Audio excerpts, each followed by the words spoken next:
विश्व में भारत की एक बहुत महत्वपूर्ण भूमिका रहेगी और ये बहुत व्यापक इसका दृष्टिकोण है।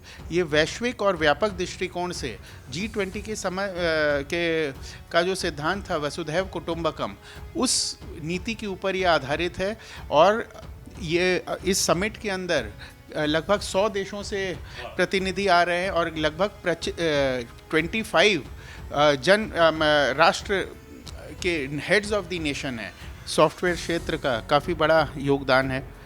और अभी हाल में संपन्न यूएस ट्रेड डील के बाद यूएस को जो हमारा सॉफ्टवेयर के एक्सपोर्ट्स होने में कमी आने की संभावना थी, उसके ऊपर से अब संशय हट गया है। अब एआई समिट 2026 आयोजित होने जा रही है और इसको लेकर के तमाम तरह की जिज्ञासाएं, तमाम बातें जानने की हमारे दर्शकों को भी ज़रूरत है। और क्या कुछ चेंज आएगा भारत में, किस तरह से परिवर्तन होंगे, हम ये भी समझने की कोशिश करते हैं।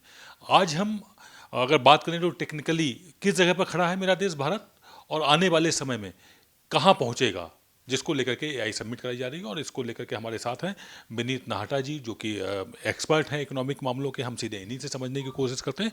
सर, 2024-25 की यदि बात करें तो भारत ने जो निर्यात किया हुआ है वो 224 बिलियन का है।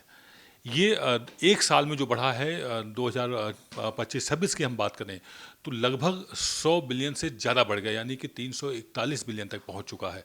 ऐसे में जब हम एक बड़ा आयोजन कर रहे हैं पूरे ग्लोबल साउथ में, तब जाकर के आने वाले दिनों में, आने वाले वर्षों में क्या कुछ चेंजेस होंगे फाइनेंशियली, मैं ये समझना चाहूँगा।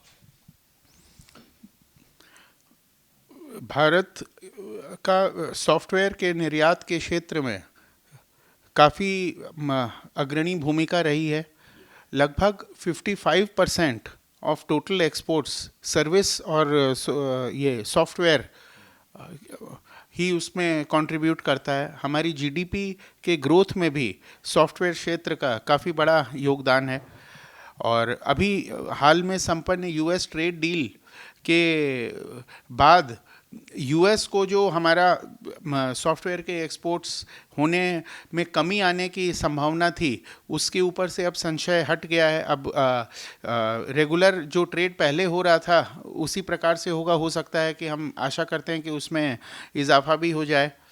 और ये जो एआई समिट होने जा रहा है, इसके अंदर विश्व में भारत की एक बहुत महत्वपूर्ण भूमिका रहेगी और ये बहुत व्यापक इसका दृष्टिकोण है। ये वैश्विक और व्यापक दृष्टिकोण से G20 का जो सिद्धांत था वसुधैव कुटुंबकम, उस नीति के ऊपर ये आधारित है। और ये इस समिट के अंदर लगभग 100 देशों से प्रतिनिधि आ रहे हैं और लगभग 25 राष्ट्र के हेड्स ऑफ द नेशन है। हेड्स ऑफ द नेशन का अर्थ है प्रेसिडेंट, प्राइम मिनिस्टर वगैरह, जो की डिसीजन मेकर्स हैं उस देश के। तो वो सभी यहाँ आने की संभावना है। इसके अलावा जितनी बड़ी सॉफ्टवेयर और सेमीकंडक्टर कंपनीज है, उनके भी हेड्स यहाँ आ रहे हैं। बिल गेट्स, निविडिया के हेड, और उसके अलावा जितनी तमाम सॉफ्टवेयर कंपनीज हैं, सभी के ये सीईओ या एमडी वो इस समिट के अंदर में सम्मिलित होंगे। और 7 चक्र या वर्किंग ग्रुप्स के अंदर ये डिवाइड किया गया है। और 3 सूत्र हैं इसके: पीपल, प्लैनेट और प्रोग्रेस। जो फोकस एरियाज या जो चक्र हैं वो हैं human capital, inclusive social empowerment, safe and trusted AI, science, resilience, innovation and efficiency, democratizing AI resources, and AI for economic development and social good. ये जो 7 चक्र हैं, इन पिलर्स के ऊपर या इन वर्टिकल्स के ऊपर सारे के सारे प्रेजेंटेशंस और जो डिस्कशन या ब्रेनस्टॉर्मिंग होगी वो निर्धारित होगी। और इसके अलावा जो कोर प्रिंसिपल या जो 3 सूत्र हैं वो है पीपल, प्लैनेट और प्रोग्रेस।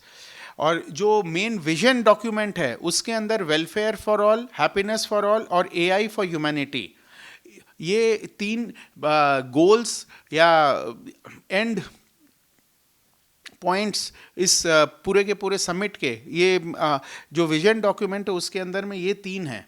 तो ये जो 3 हैं, अब मैं वापस से रिपीट करता हूँ, welfare for all, happiness for all और AI फॉर ह्यूमैनिटी। ये हमारे G20 के वसुधैव कुटुंबकम का जो प्रिंसिपल था उसी के ऊपर निर्धारित है। और हम जैसा सोच रहे हैं कि भारत भविष्य में विश्व गुरु बनेगा, तो ये AI समिट उस दिशा के अंदर एक बहुत महत्वपूर्ण कदम है। सर, इसमें 100 से अधिक देशों के लोग भाग ले रहे हैं, 300 से अधिक बड़ी कंपनियां जो IT क्षेत्र की हैं वो भाग ले रही हैं। जैसा कि आपने बताया कि तमाम CEOs आ रहे हैं, तमाम कंपनी के बड़े एग्रीमेंट होंगे। उसका भारत की GDP पर अगर हम बात करें और इन्वेस्टमेंट पर, फॉरेन इन्वेस्टमेंट जो होगा वो किस तरह से रुख बदलेगा, भारत के कितना फेवर में रहेगा, ये हम समझना चाहेंगे। देखिए, जैसा कि मैंने अभी कहा, सॉफ्टवेयर का क्षेत्र GDP के अंदर में एक बहुत महत्वपूर्ण योगदान देता है। AI समिट के बाद हम ये एक्सपेक्ट कर रहे हैं कि वो देश जिनसे पहले भारत का ट्रेड नहीं होता था और वो जो यहाँ आने वाले हैं, उनसे यदि ट्रेडिंग आगे सॉफ्टवेयर के क्षेत्र में और आर्टिफिशियल इंटेलिजेंस के क्षेत्र में यदि व्यवसाय बढ़ता है, तो ये निश्चित तौर पे हमारी GDP को बढ़ाने में और उसको विस्तार देने में काफ़ी सहायक होगा। दूसरा एक चीज़ है, इसके अंदर में जो टेक्नोलॉजी है वो highly advance, state of the art और फ्यूचरिस्टिक टेक्नोलॉजी है। तो हमारी ग्लोबल कॉम्पिटिटिवनेस टेक्नोलॉजी के कारण हम लोग पीछे न रह जाएं, इसको ये सुनिश्चित करेगा। और लेवल प्लेइंग फील्ड, मतलब भारत एक ग्लोबल सुपर पावर के रूप में AI के क्षेत्र में उभर के आएगा। यदि जिस जगह टेक्नोलॉजी का मैपिंग नहीं हुआ है, वहाँ अब आशा करते हैं कि भारत के पास भी वही टेक्नोलॉजी होगी जिससे वो यहाँ चीज़ें मैन्युफैक्चर करके विश्व के बाज़ारों में compete कर पाएगा। तय बात है, इसमें भारत की रफ्तार बढ़ेगी और अभी तक IT क्षेत्रों में महानगरों में तक जो टेक्नोलॉजी सीमित थी, अब वो हमारे खेतों और किसानों तक पहुंचेगी।